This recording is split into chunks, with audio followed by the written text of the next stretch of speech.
Dr. Jazz.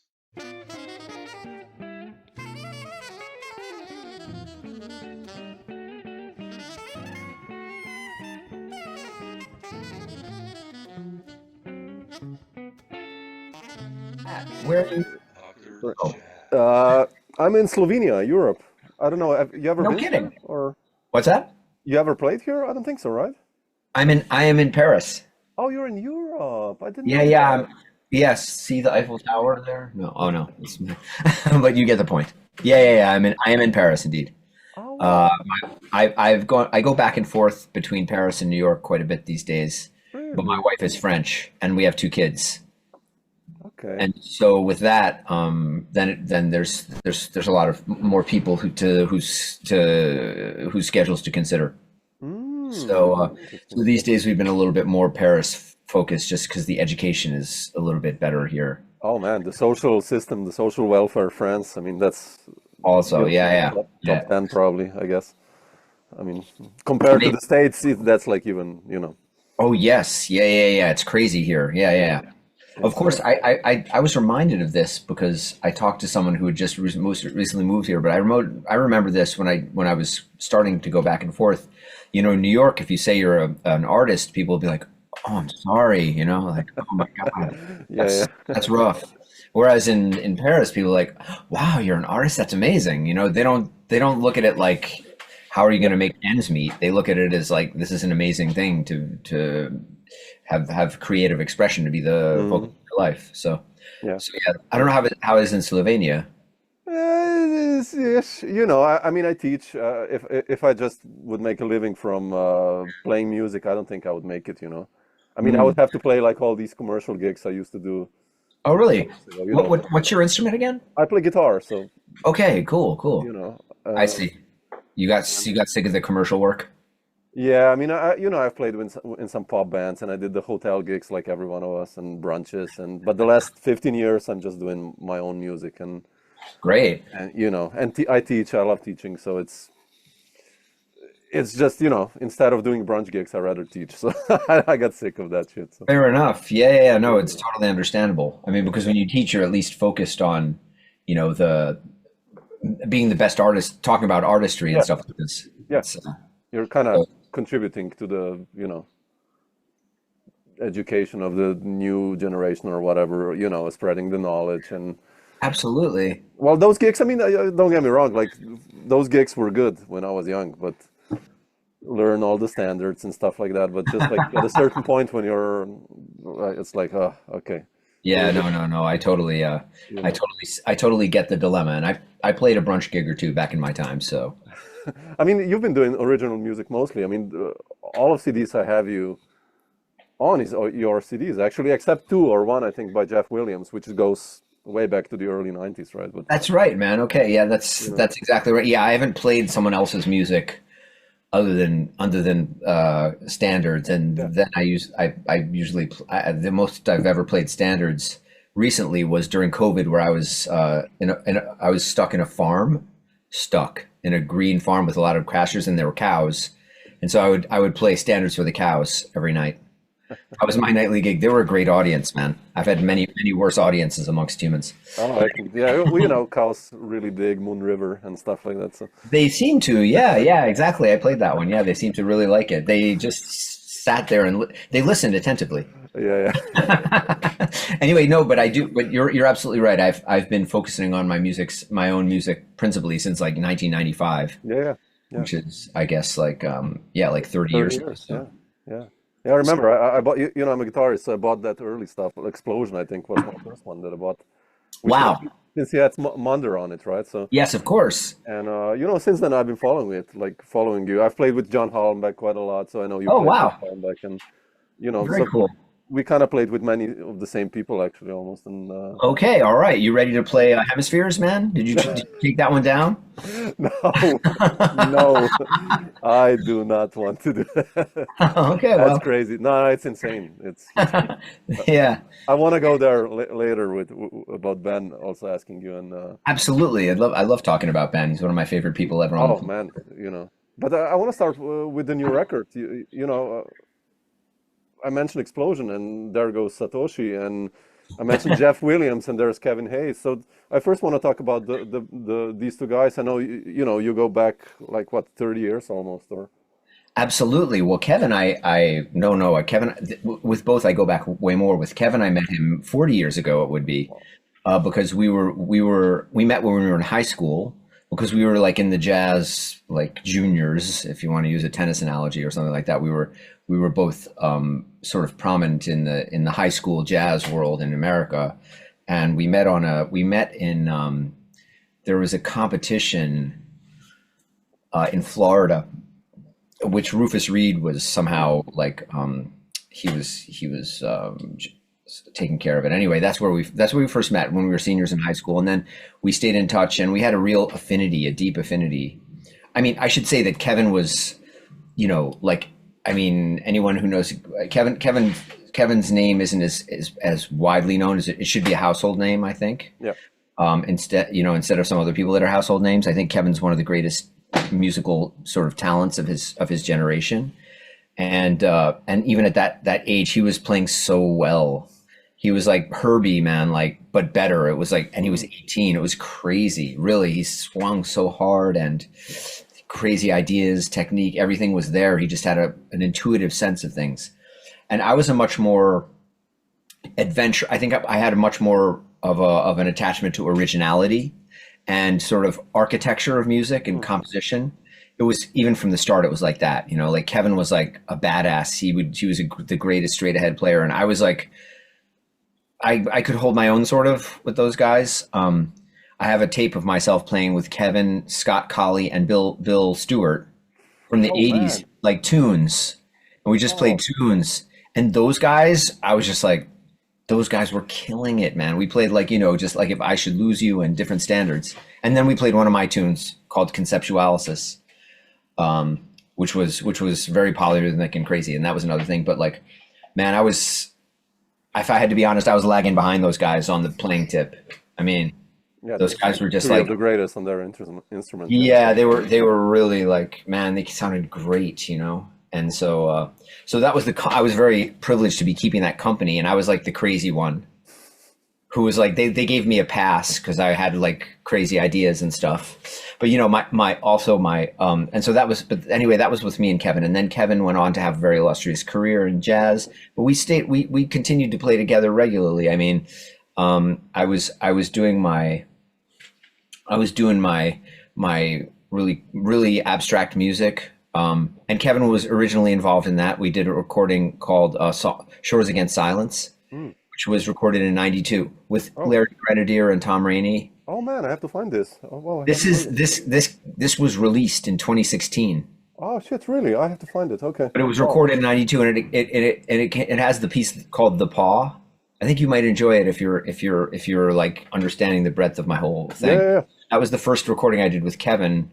And this piece, "The Paw," that I wrote, which was kind of like, which was, how shall I describe The Paw? The Paw was like, it used very advanced polyrhythmic techniques to sort of simulate a feeling that I heard first with Tony and Ron in the Miles Quintet of the 60s, where they would speed up and slow down slightly together, like kind of keep fluctuating.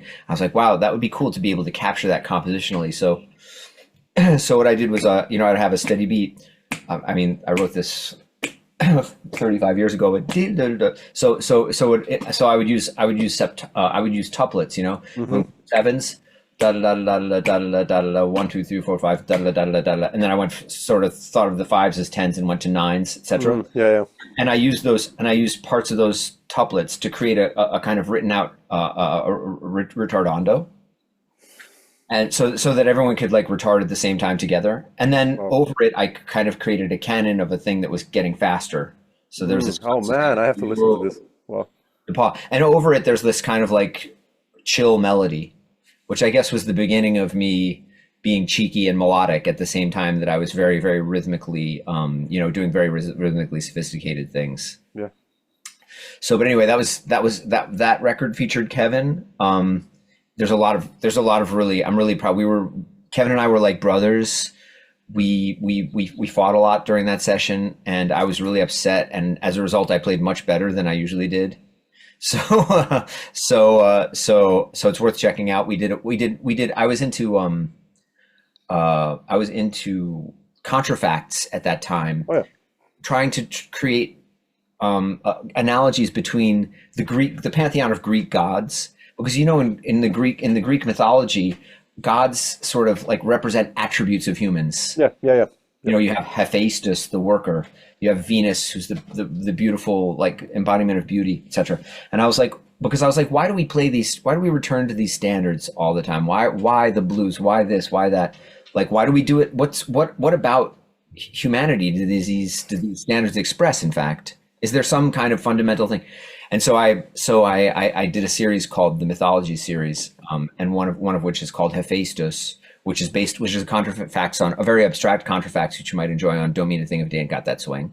Read. Oh shit! I have to listen Yeah, to this. yeah. Okay, cool. With Larry, and it starts crazy and then just like it starts tipping. It's pretty fun. Anyway, so Kevin was part of that, but at a certain point, I went even further with my music, and that's where you hear Explosion and Expansion, which were the first things that came out, and they were very, very rhythmically sophisticated, extremely. I love those records, man. Oh, thank you, man. That's I mean, I love rhythm as well, so it's I was like really listening to that stuff.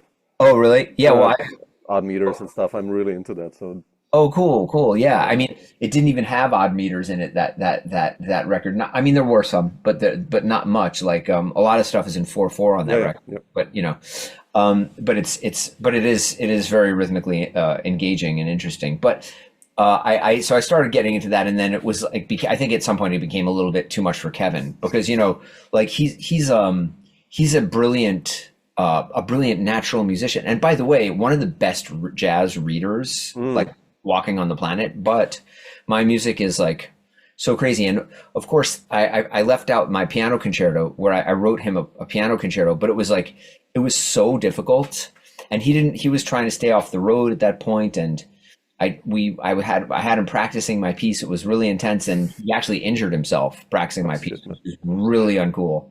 I felt terrible about that. Anyway, but he continued to be involved despite all of that. He still continued to be involved in my projects, and we did a record like when I started doing some more kind of like adventurous in a different way stuff, which I would say started maybe with. Well, I did this record called The Book of Hours with with an ensemble called Octurne, sure. And that record, funnily enough, which is already still pretty, it's like the first tune is in 39. But I got flack. We did a tour in Belgium, during which I met a reporter who was like, "Are you selling out?" That's a good one. What is it? What is this, man? Come on. But well, yeah, exactly. He was like, "This is so." It's basically in 3, come on. And yeah, exactly. 39. I mean, 13 times 3. What are you doing? No. It was. I don't know why he felt that this music was somehow, because I mean, this music was sort of like engaged in a vocabulary harmonically and melodically that people could maybe like. It was easier for people to grasp, and this was part of a stylistic change that I was going through that I could talk about. I still am talking about Kevin, if you can believe it, but so I did this. I had this vision to try a piece with string quartet and jazz instruments, and that was that the music that I started writing for that wound up being on this album called Phoenix that we did. Mm-hmm. Oh yeah. And Kevin is on that album, That's a beautiful record, yeah. Oh man, thank you so much. Wow, thanks a lot. Wow, you really you know the whole PZ canon. No, yeah. My wife is always complaining about my CD collection. Oh. like man, more like really. Oh man, no. It's great. It's great that people have their ears out there. That's very absolutely. So Kevin and I have like really worked together in a kind of continuous way, and so it was great. We when we got together to do this session, it wasn't actually that recent. This record also was something that we recorded in 2019. Oh really? Oh okay. Yeah. Okay. And it was actually something. Originally, it came out on Nouvelle. Oh yeah. Okay. But part of it came out, and so and not all the tunes came out, or not all the tracks, and it came out in a way that was cool for Nouvelle, but Nouvelle was only, it was vinyl only, Yeah, I know. Yeah. nothing digital. And so but the way it works is it comes back to you. All the recording comes back to you after 2 years, and you can do with it as you Oh, like, really? Oh, wow, that's which is a interesting. very generous agreement on their part. So, and we had recorded more material than had room for that album, and also that album had, we did like some crazy composed pieces of mine where I play soprano, and then me and Kevin like played some duo and some like tunes on where I just played tenor, and there were some like tunes on tenor, and I felt like with that record, this mix was not quite working for me. So when it came back to me and I had a chance to put it out under this new label that I'm forming, new Yeah, production I read company, it. Yeah.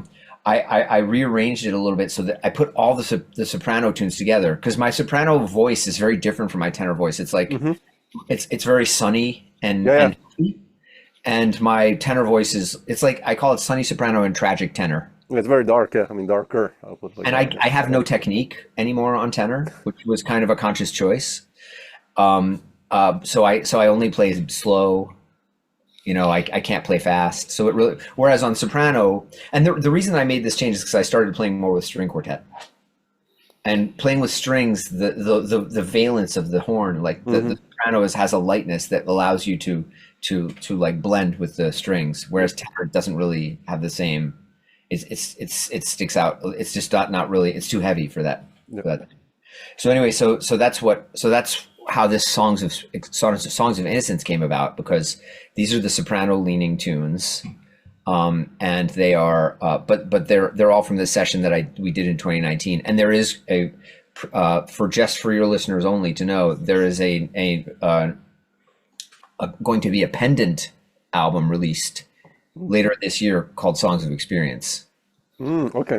which is the tenor stuff, which has some great like duo stuff with me and Kevin, sort of where we kind of encapsulate the years of our relationship with the ups and downs. It's pretty intense. Beautiful. So yeah, so I'm really excited. So that's Kevin, who I love like more than a brother, and then Satoshi. I met him in 1990. Oh, already also. Wow. Okay. Yeah. He just came from Florida, and Satoshi, and I was looking for someone, and I had Stomo in my band, and I was looking for someone to do something different, because I had a great drummer, actually, Tony Mason was in our band, but I was like, maybe another sound than drums would be better for this kind of music.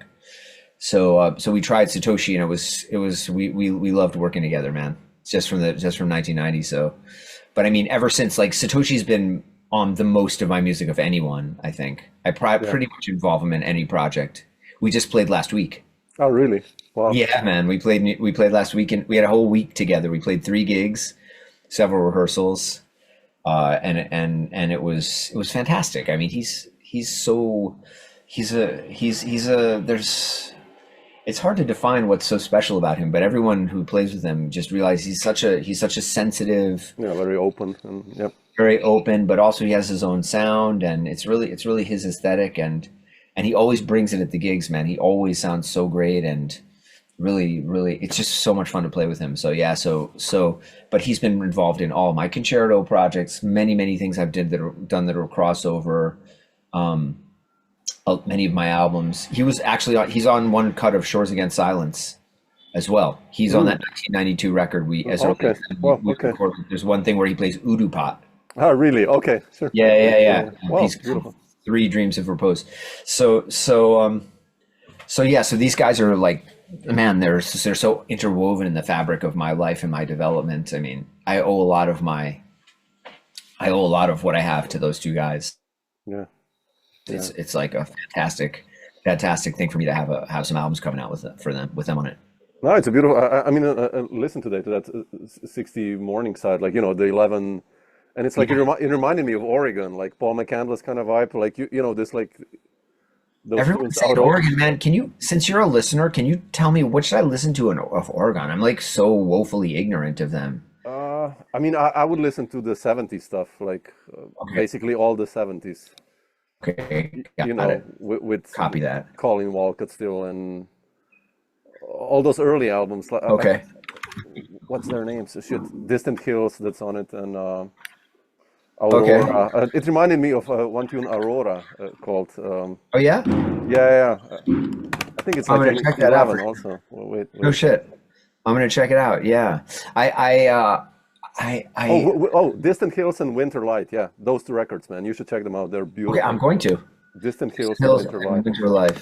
It's like 73 and 74. So Was this because he was on Columbia for a while, right? yeah, yeah, they were later. Yeah, but these are like early, I think, Vanguard records, and Okay. they're really fresh and like the tunes. I mean, that Ralph and Paul and those guys wrote. It's just Oh wow. they had that what you have on this record. I think. Oh really? Okay. So I'm in there. Yeah, I'm in that tradition apparently. Someone else said that to me, and I was like, cool. I don't know them, Yeah, I but wanted to ask you if you listened to those guys, but obviously you didn't. Okay, so I will. I promise that I will. really interesting. Okay. Okay. Yeah, I don't know how I came up with. I mean, I don't know what his sound sounds like. I'm sure for me, from my perspective, it might be he might sound different to me. Mm. But I have to. But maybe. But I mean, look, we both play soprano. I mean, Yeah, yeah, yeah, yeah, yeah. and so I would be super interested in checking him out. I should definitely know about. He's not still with us, is he? Paul Winter? Is Yeah, he? He Oh, is. Paul McCandless. Paul McCandless, yeah. Oh, it was Paul McCandless. Yeah, yeah, yeah. Oregon is Paul McCandless. Sorry. Paul Winter was like, they played in Paul Winter's concerts, all those guys before, like late I see. 60s. I see. But Paul McCandless. But didn't he play oboe? Paul Yeah, yeah, McCandless. Obo also, yeah, yeah. I played with Paul so much, in the, You like, did? 10 years ago. Yeah, we did like some records and touring. And, when he brought out the oboe on every gig on tour, the fans were like, yeah.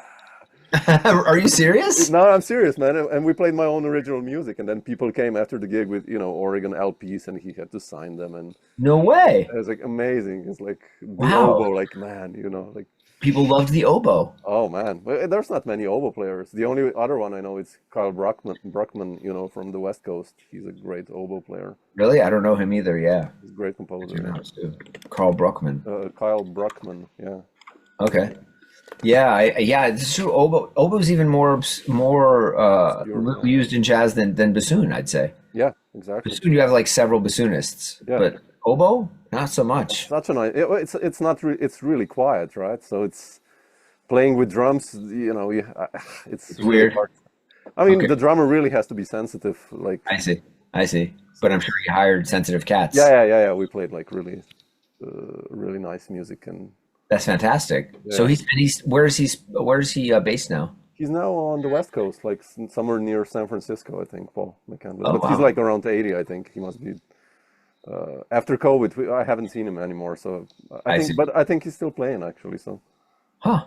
maybe. Fascinating. I'd love to meet these guys and check out their music anyway. Yeah, I mean, there's one of the rarest bands who held it up for 50 years almost. Like, They were still touring Oregon. yeah, like So 5 years ago. were you a member of Oregon then? No, oh man, I wish. Okay, Oh man, that would be nice. I see. No, I Okay, just played with Paul. I invited him to my own projects, and we I see. I got were it. touring. Yeah, Oh, no, nice. yeah, yeah, Still, that's cool though. So, but independently, they still work Oregon. yeah, yeah. I think so. Yeah, I think so. Not so much since they're all around their 80s, but I think they still do gigs and every now and then. I mean, Paul doesn't go to Europe anymore, I see. but he does like local gigs and stuff. So, Nice. but Yeah, Europe is so hard, man. I mean, oh these man, the travel, and it's good to be based here. Although in Paris in particular, I haven't really found my home. In terms of places to play, there's a good place called Balblomé. I don't know mm. if you know that place. No, I mean, I never played in Paris to be honest, because there are no well-paid gigs there. Like when you're on the road, it's Sunset and the other place, New Morning. Yeah, New Morning, yeah, yeah. They're quite commercial. It's like Yeah. so. There's also Duc de Lombard. Oh yeah, Is exactly. one. Yeah, yeah. But this place Balblomé has a different vibe to it. But Mm. anyway, yeah, it is tricky to play it is tricky to play here. To find a satisfying environment to play, but then it's all the traveling and with the basses. I mean, the whole bass situation has just gotten so. Yeah. I should talk to you because I had an idea. I was like, man, someone should do a concierge bass service where they're just like, okay, for your tour, we're going to bring your bass around and we're going to drive it to the gigs, wherever they may be in Europe. We'll just Yeah. do road trips. And that way you'll have the same exact bass for all your gigs. Yeah. I think Yeah. I think it's a good business idea. I think someone could make out, you know?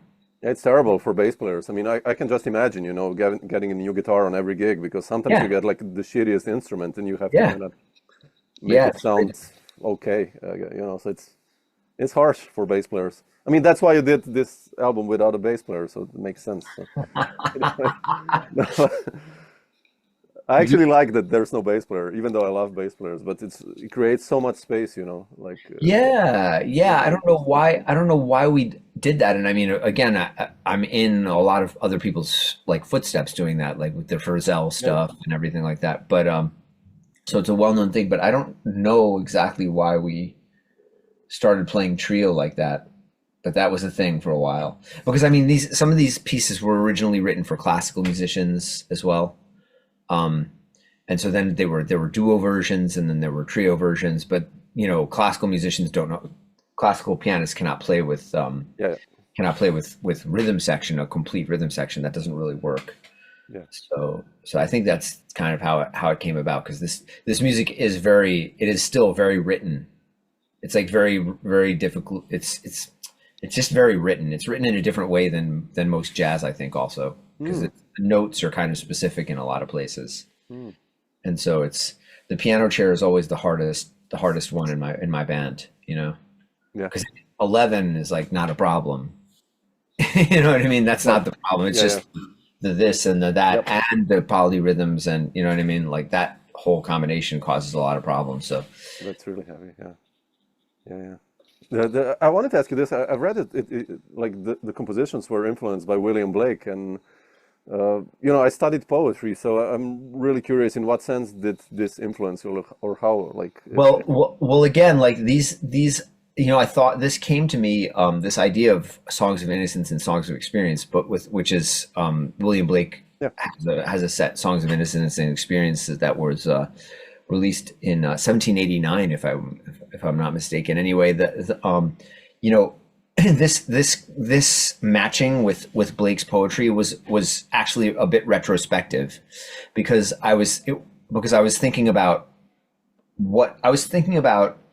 how to make sense of what I do. Because look, I'm a very intellectually engaged yep, person. I'm a very cultured musician, but I want to capture a larger audience with my work, which is to say, not just musicians who are interested in 11/8 or who can count my exactly. music. Yeah, Like that does not represent my target audience at all. My target audience is like intellectually curious people who like other music also, who are just like meloman, you know, who love music. Anyone who loves music, and in particular jazz or a certain kind of jazz, should be able to approach my music. And this was like the thing that happened to me as I kind of simplified my style. I just felt like I was just completely going over everyone's head. Not only just normal ordinary people who couldn't enter into my music, but even musicians. Like, and of course this goes with the hot-headedness of youth maybe, but like we would do gigs at the Knitting Factor with said ensemble, Satoshi Takeishi, Stomu Takeishi, Ben Monder, and myself, playing this really hard music. We would rehearse our heads off. The gig would be a disaster anyway. And then people would come up to me like, man, that sounded great. And I was like, no, they don't know. They don't know. They have no yeah, clue whether it sounded great or not. What are they hearing? And I mean, but this is no one's fault. It's just, you know, like if you're writing something complicated, it's really difficult. If I'm listening to your music and your music's super complex and abstract, I don't know what's going on. I'm like I've got very good ears, but I do not know what's going on in your music after a certain, you know, yep. I'm checking out Webern Opus 6 right now. Okay. There are moments in that piece where I'm just like, Anton, may I call you Anton? Because dude, it's like, this is really beautiful, but there are moments where it's so dense. Yeah. It's like, bro, I can't hear it. I mean, you know, when I was younger, that would pose a challenge for me, and I was thrilled by those challenges. But I also realized through a series of experiences of varying levels of trauma that like not everyone has any gateway to understanding that, you know what I mean? So it's just like, if I'm going way over people's heads, you know, I came to the point where I was like, well, my message, my artistic message should not be dependent on some technique, some set of techniques that people find forbidding. So, I'm always trying to explain myself artistically. Like, how can I make this understood? And with this record in particular, it's kind of melodic, and it's like melodic on the edge. That's very melodic, I think. I mean, maybe my ears are already. Yeah, yeah, no, I would say so. And I mean, like something like Crow or Dove, the second track. Yeah. It's like no 11/8 or nothing. It's just very, but at the same time, I mean, but this doesn't mean that I don't think of this as lesser or greater than hemispheres, or rings. It's just like, it's trying to do the same thing. And so I'm trying to like sort of always trying to make sense of this to other people. And so when I thought about William Blake, it really made perfect sense. And William Blake was kind of a rebel. He was kind of out of the ordinary, and he was a very sophisticated poet, but he wrote these very simple poems. They're like children's songs, sort of, but there's also, if you really dig into them, I don't know how well you know this. Yeah, it's a very dark poetry there. I mean, some dark moments. Yeah. Even in the Songs of Innocence. Yeah. Oh man. The Songs of Innocence are like so simple and so lovely, and some of them are very bright, but then they turn dark. There's one called Echoing Green where it talks about this lovely meadow where kids play and the adults watch, and the adults and the old people who can't play anymore. And it's really, but before, in like the stanza 2, he's talking about the cycles of life and death. Do you know what I mean? Yep. It goes from the most like frivolous thing to the most and cheerful to the most profound. And so I thought that this was a really apt metaphor for what I'm trying to do artistically. Simplicity is not the enemy of. Oh no, absolutely. Of profundity. It's quite the opposite. So I kind of felt a kind of kindred spirit with Blake, and that's why I titled my CD. But reviews have come in, and everyone, no one knows this, so they're all like, "Oh, well, this clearly is making a reference to this poem," and some of them are fantastic. The things that the reviewers are coming up with. So this is part of the fun of it to me, to see like what people hear, because if you point people in a direction, they can. Yeah, absolutely. And particular reviewers are usually very, very interested in literature, obviously, and so it seems like it's kind of struck a chord with some people in some interesting ways. So I'm pleased about that. Oh, it's nice to have some starting point as well. Yeah, for sure. To associate something with something, and I think that's a good idea, actually. Yeah. It's cool, but it's not. A lot of times I actually set poetry to music, because of course I'm hardly like only playing jazz. Yeah. Writing a lot of like music for classical ensembles, and but it's true that I prefer setting I really gravitate towards things like Sappho. Sappho. Sure. Or there's a poet called Gwendolyn Brooks. Oh, I love her, man. She was one of the best African Americans, Yeah. One of the best, tout court, to one of the best, man. She had an incredible command of the poetic powers. I don't know how to explain it, but it was just like this. I remember, and she wrote a book called Children of Bronzeville, which was again children's poetry, and so I set that to music. And for the gig, so I set we had Theo Blackman playing with us last week for our launch party, and so I did a little setting of The Voice of the Ancient Bard, which is one of the last poems in Songs of Innocence of Blake. Blake, yeah. Yeah, which ties also into the idea that when you're going forward and starting something new, it's very common to look backwards, and so The Voice of the Ancient Bard, it felt like it was there was a good resonance with that as well. Yeah, absolutely. Patrick, I wanted to ask you what I said before, like. You write complex music, and then you hooked up with Ben Monder, and I wanted to ask you about this connection, because I bought like both of his compositional books, and there's like some tunes like 29 pages of constantly changing parts on the guitar and Yes.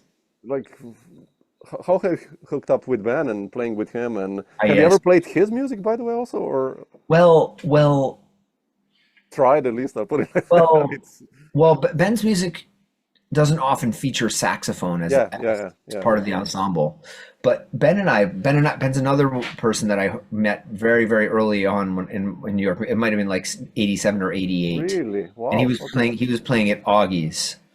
And Ben and I struck up a massive friendship because he was such a music nerd, and so am I deep down, and so we would get together, and early on I was doing a lot of atonal ear training. So Ben and I would do ear training sessions together, Oh doing wow.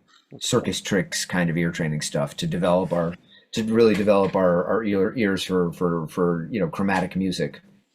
And and then I wrote Ben into a lot of my stuff, and yeah, he was part of that original ensemble. And at that time, I think he was irritated by the complexity. I think that in that band, Stomu really like embraced the complexity, like more Catholic than the Pope, kind of a way. And Satoshi really embraced the complexity, and Ben was just like, "Oh my God, what am I doing?" But I mean, he came to the rehearsals, where we would come only with pencils, and be beating out the rhythms and stuff. So he was kind of all about it. But Ben was actually much more traditional than I was as a kind of musician back in those days. I mean, he was playing with McDuff. Oh yeah. Yeah. He was like a total. I mean, he had a side of him that was really in the tradition. I mean, this is true of Kevin too, right? Yeah, It's like absolutely. there's, Yeah. the deeper someone is in a certain tradition, the harder it is for them to sometimes get out of the depths and to climb out and do something different and interesting. And so there was always a thing where I was trying to write music to make Ben play things that he wouldn't normally play, Mm. um, and get him out of the sort of like the things that were generally in his, because I mean, look, he's a fantastic guitarist, Oh yeah, obviously, absolutely. very exceptional, but you have to understand also this was the 90s and he was still developing his thing. I mean, when we were working together, his first album came out on Songlines, which was Oh, called, Dust or Flux, right? One of those two. I think it was Flux, yeah. Rainy also.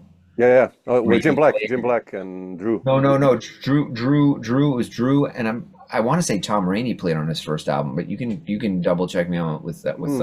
Maybe, yeah. Yeah, with maybe. Google. In any case, it was Yeah, yeah. Jim played it on an early record as well, but anyway, I really tried to do that, but he would kind of fall into his thing. The piece where I think it was most successful was called Sand, Hmm. which was an array composition.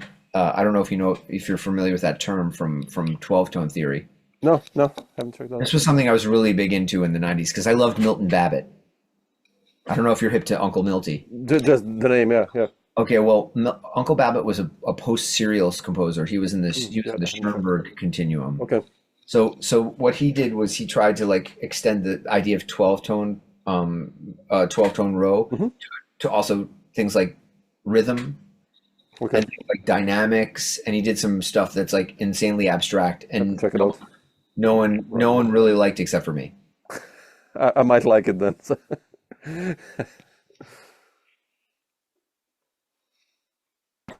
Thinking, man, you might like music. So what the guys, Schoenberg did this too, but like they would set up a row, right? They would set up a set of four rows that were related by these like 12 tone operations that you hear a lot about, retrograde, inversion, Hmm. retrograde, Yep. inversion. So they would all be going along, but since there were four going along at the same time, like the inner segments of these rows, like each of the first three of the first of all four would also make up a set. Hmm. Oh yeah. And that would be called a partially ordered set, right? Because these three notes have to come in the same order. If you're following the quote unquote rules of 12 tone, these three have to go in the same order. These three have to go these three. But between the rows, it can be like this first, then this one, then this one, Hmm. then Okay. so you can come up with some. It allows like both flexibility and rigidity if you want. Anyway, so I would give Ben. So I wrote this piece called Sand, which is an array composition over a drone, though. So it's got like a low B flat the whole time. Okay. Above it, we go nuts. And for the blowing section, I gave Ben like these little array snippets where he had these kinds of choices. Like this way had to stay strict, but this way that he had choices. And his solo is super crazy and Oh, I interesting. have to listen. Well, okay. That was it. But Ben and I stayed in contact. I did some production work on one of his records, recently, which was the one before this one that just came out. The three CD Yeah, Molto Mega Masterwork, which I think is an absolutely stunning epic work. By the Oh, way, it's a lot to grasp. It's like yeah. I mean, big one. Yep. yeah. It's huge, but there are some really really impressive music. Yeah. Oh, You have to take it in like in small, and you have to take it in like a little bit at a time. But it's a it's a real what do they call it? Summa Theologica or something like that of to the jazz guitar and of Ben's composition. absolutely, man. Yeah, absolutely. But the one before that was one where he did some standards. Standards. Yeah, that's a beautiful record. Yeah. But I produced sort of half of that record. I produced the solo parts because Ben and I did some coaching on some of his music, because Ben's music is actually he writes music that he cannot play. So you as a guitarist would be interested in this. I mean, Ben has an unusually large hand and he can do some unbelievable things, but he writes these extremely long pieces, and when it's like these long monologues for guitar, and when it's all written, it's very, very difficult for him to play it. So, as I've been someone who's studied this from a jazz perspective, like how do you really, it's kind of like playing classical music. Yeah. Very particularly difficult classical music. There's a side of it that's actually athletic in nature. And so Ben and I worked together quite a bit over the years, like for him to just like working on helping him to be able to play the music that he wrote. Just something that I can so relate to, man. Trust me. It's like, I'm just getting my head above water on my own music. Like this last week, I like nailed it. It was happening, but like, that's like the first time, dude. And I'm like 50, whatever, how many years old, It's like the first time really that I was on top of it. Yeah, well, Different people mature at different ages. But anyway, so Ben and I would really work intensely on that stuff. So we've had a really long history of collaboration, and he's like another one of my very closest friends, and someone I consider like a brother figure to me, for sure. You have a long relationship with musicians, which is great, then you can develop your music. Yeah. There's a lot of history, and Yeah. they have to be forgiving for the relationship to be long. That I can believe, yeah. Because I definitely, I'm not a perfect individual, and so we've had some stuff over the years, but but that only deepens things in a way, Yeah, absolutely. Yeah. Patrick, not to take too much of your time, I just wanted to ask you also about your story with Josh Redman. Like, sure. How did you hook up with him? And yeah, well, Josh, he kind of is not in the same vein as you guys, but still, I mean, he is. No, but Josh, I knew Josh because ever since the Monk competition, we were in the Monk competition in 91 together. I was as a saxophonist. That was in 91, and then I won as a composer. Yeah, exactly. But I was in the saxophone one, and we met. We knew each other from even before, but we had a kind of vague connection. And I had a week at the gate, man, the Village Gate. Can you believe that? I had a week at the Village Gate in 1990, in 91 or 92, with that band, Kevin, Tom Rainey, and Larry Grenadier. The guy who booked us, Raphael DeLugoff, must have been mentally ill or something. But anyway, so that band played a whole week, and Josh came down, and checked it out and stuff. And then we kept in touch over the years, and Josh had a thing going on at Wigmore Hall, where he had a series, and he was, and meanwhile I had been working with Brad Mehldau. And then I wound up doing some arranging for like a string arrangement or several string arrangements for his Walking Shadows project. Yeah. But that was like, we were doing stuff. We started doing stuff in like the 2010s, a variety of things. I think what first happened was like, we worked out this commission agreement where I was going to write a piece for him in string quartet and Scott Colley and guess who, Satoshi. And so we were going to premiere it at Wigmore Hall, and there was a big commissioning organization from Seattle that was involved. And Josh was like, and I started writing some of the tunes, and Josh was really happy with what I was writing. So then he involved me on some of his other projects and stuff. And we finally recorded it, but we really hit it off. I mean, man, that guy really, he took it on, man. He's a great saxophone player. Oh yeah, absolutely. Sure. Honestly, it's just like, he really, I wrote him some challenging stuff. There's a really cool piece called Flash on there that's like Ionian, man. It's Ionian, but it's the craziest Ionian music you'll ever hear in your life. And so Josh, man, it's hard for the horn because it's just everywhere. And the string quartet, like in canon, it's like so crazy. And so Josh, and then blowing where Josh had breaks, and Josh would like play great solos that really were like in the piece as well. You know, he really like would take in the piece and then play a solo that was like super relevant. It was incredible. So we had a really cool run of stuff that we did. I also wrote it. He had a little saxophone quartet with him and Potter and Mark Turner and Chris Cheek. Believe it or not, I wrote for them, but that was short lived for a variety of reasons. Anyway, so that was my thing with Josh, and we stay in touch. I haven't seen him that much lately, but we stay in touch as well. He's a fantastic musician, and he was very generous with me in very, very many ways. So it was really cool to work with him. Beautiful, fantastic, man. Patrick, what's the plan for this year? Still, are you gonna promote the record, or gigs since you're in Europe? Some gigs in Europe or something where we can see you? Well, you know, we did this run. So I have this production company that I'm getting going. We did a little run of shows, and we did a lot of video stuff, and we're planning to sort of planning to build a web presence. We're going to do some video. We're going to do some of this kind of thing, some back and forth podcasting kind of stuff.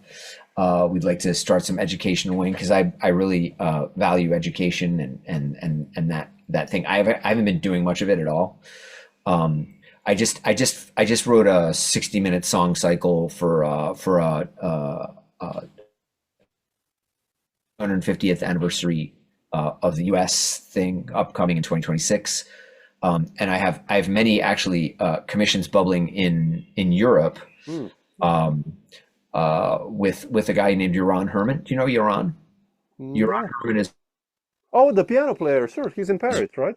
Yeah, sure. Yeah. Yes, exactly. So he's been he chased me down. I mean, God bless him. He chased me down to do some. He's got a gig with the one of the best orchestras in France, actually, which is the Philharmonique from the Radio France. And so he was like, "Man, I don't know how to write a piece for orchestra. I have some ideas, but I can you want to come on board on this?" And I was like, "Well, look, let's do a co-composition." So we're going to kind of do that. That's going forward. Then he has another thing with a percussion trio that he wants me to write. So I'm going to write a piece for them. There's like a lot of stuff going on there. But then, it's mostly my main preoccupation is this production company that I'm trying to develop. And we have other releases. So I did this record called Messages that's going to come out in September. Oh, beautiful. And it's with saxophone quartet plus rhythm section. And that is me, Steve Wilson's playing, Potter also, and Ron Blake. Oh man, beautiful.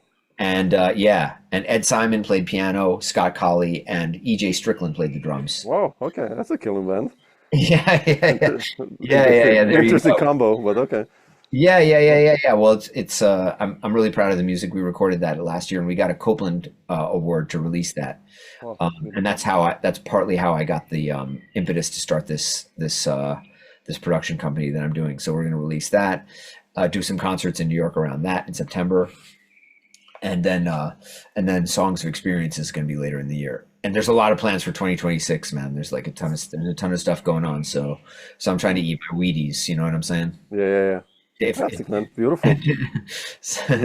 to use an Americanism on you. Yeah. Do you guys have Wheaties? By the way, I don't think I've eaten Wheaties since I was like 12. What are they? I mean, what are they? Do you know? You've heard of Wheaties? Do you? What are? Okay, Wheaties is yes. Wheaties is a breakfast cereal. Ah, okay, And okay, it's one okay. of Yeah, those really sugary, yeah, yeah, horrible, okay, yeah, yeah, okay. I but know. it had Yeah, the reputation of giving you fortitude for your day. okay. That's the sort of whatever. The American way. Yeah, That's okay. not what I eat. I do not eat Wheaties. Better. Yeah, I better not eat my Wheaties if yeah. I'm. You got just grab a fresh bagel or croissant. No, croissants, and a nice coffee, and There you go. there you Something go. like that. Something like that. Yeah. But man, it's been great to meet you, man. You It would too. be great to, and you should send me your work as well, man. I'd love to Yeah, hear. send me your email, man, Patrick. I mean, I don't have your email, Yeah, so you I don't have don't. my email? No, so here in chat, maybe you can send it to me, and Yeah, totally. I'll send you. And if you're gonna be around close to Slovenia, I'm like south of Graz, 30 minutes or 2 hours south of Vienna. Graz Just drop me a line. is Graz in Austria? Austria, yeah. I mean, I live Oh, like 30 minutes south of Graz, so if you're gonna oh, be around, really? we have a guest room here, and we can. Oh, dude, sweet. That's Bruckner territory, huh? Yeah, yeah, exactly. Oh Close, yeah, man, yeah, yeah. really? So Bruckner lived so close to Slovenia? Yeah, well, yeah. I mean, like half an hour, 45 minutes. Yeah. Dude, how crazy is that? Yeah. Although it wasn't the same, transportation wasn't the same back then. No, that's for sure. Com. Wow, that's crazy. Okay. Yeah. Uh, So if you're ever, we live in a wine region here, and so oh just my God, what are you doing always. next week? No, I'm Yeah, just. I'm home, man. So Well, I'd be glad to. Are there any venues to play there? yeah, that's different. I Okay. mean, What there's about? one venue in Ljubljana which is quite okay, Yeah, pays decently, and it books a year ahead. I'll send it to you via email, and maybe that'd talk be to you. great. Yeah, please do. Yeah, and what about Gotts? Is there anywhere to play in Gotts? Graz has Stockwerk. I don't know. I've played there a couple of times. Stockwerk. It's a nice Mm, club. sounds I'll send you good. a link. Please And do. Yeah. We're trying to. I've got a new formation. I kind of tried to honestly get some gigs with messages, mhm, but this was difficult to book actually. sure. Because it's a bigger band and it's expensive and it was kind of tricky to get that together. But the formation we're doing now is kind of more classic quartet, to be honest.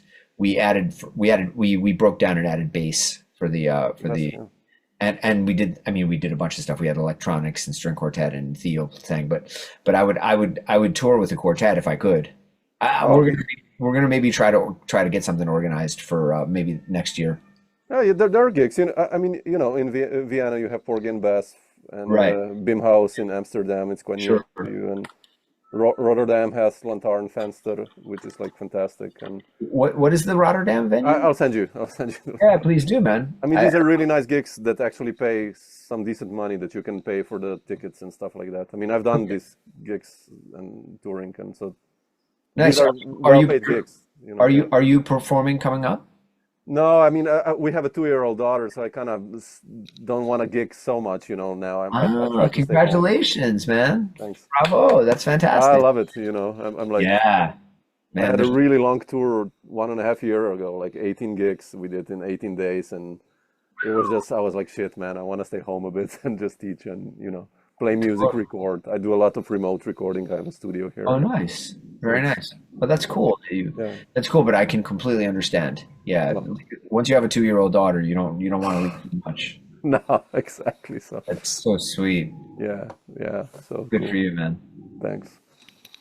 Man, I'll send you some of these links, and you can check them out. And if, Thank you, man. like I said, if you're around, just let me know, and we get I will together. definitely do that, man. Definitely delated to keep in touch. Very, very nice to meet you. You too. And we're in Europe, so it's good to Yeah, connect. yeah. We're not far. We're not far, man. Like, Okay, I'm gonna just listen. When you least expect it, at like 2 a.m., I'm gonna come in and call hemispheres. Be ready. yeah, bring the lead sheet. I'll read. Yeah, I'm a guitarist. Be aware of that. We're famous for. The reading. Yeah, exactly. No, No, no, no, no, no. I'm joking. I'm not gonna do that to you. We can do free improv. That's for sure. That's perfect. Perfect. I love Perfect. Yeah. it. Okay, man. Cool, Thank you man. so much. Thanks so much.